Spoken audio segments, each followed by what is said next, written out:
Gentleman from Fairfax, Mr. Hugo. Speaker, I rise for a point of personal privilege. Gentleman has the floor.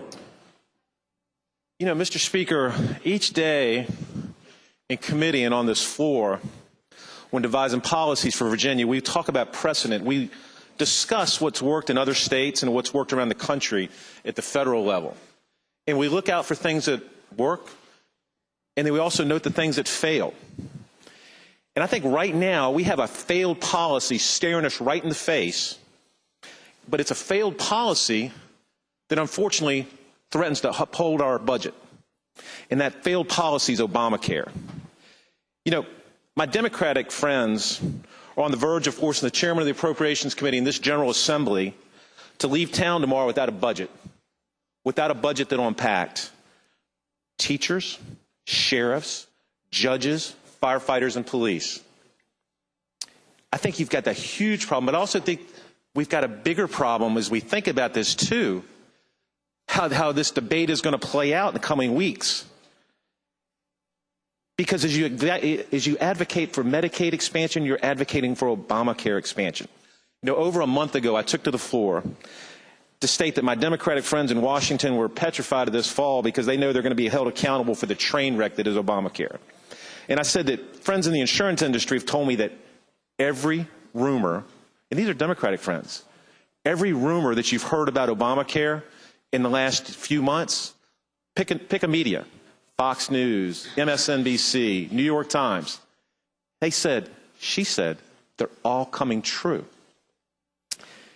But since I took this floor a month and a half ago, about what other headlines have we seen? What have we talked about? The gentleman from Washington brought the headline about Maryland the other day, the experiment that Maryland with Obamacare is working. Maryland had a companion bill, companion website. And according to the Washington Post, that website crashed on its first day and has yet failed to work as planned, greatly hindering enrollment. So bad the Democratic Attorney General is now attacking the Democratic governor over there. And we have seen the Obama administration, unconstitutionally, I believe, institute even more delays in these mandates, delays that an architect of it, Ezekiel Emanuel, former Chief of Staff's brother, says are just to get the Democrats through the election. He said that it's working. It's not working. There are problems with it. And yet all these delays are just political.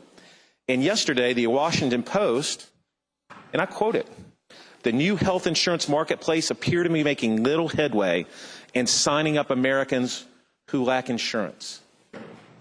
That's a quote. Only 1 in 10 of uninsured people who qualify for private plans through the new marketplaces enrolled as of last month. This morning, a new headline, watchdog.org. DSS, Department of Social Services, can't handle even what they have now for Medicaid. It's going to be a mess. It's not working, and it's not going to work.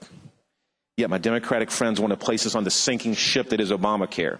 The Speaker, the Majority Leader, the Chairman of Appropriations have offered you a chance to make your case to the people of Virginia. Have a special session on Medicaid Obamacare expansion after we finish our jobs for the teachers, sheriffs, mental health, judges, firefighters, police, and others. And after we do our jobs here for the people of Virginia, come out to Virginia. Come make your case. Come make your case to my constituents. Make it to your constituents. Make it to everybody's. Talk about why you think you're right and we're wrong.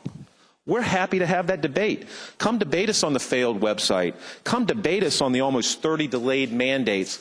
Come debate us on the failed enrollment targets, and come debate us and convince us, despite all the facts, despite all the furor, despite all the headlines on Obamacare's failures, come debate us and tell us in our districts why you want this last expansion of Obamacare when all the others have failed.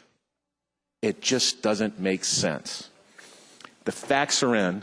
Obamacare is a failure, and the facts are in. You are trying to get us to jump on the sinking ship that is Obamacare. Thank you, Mr. Speaker.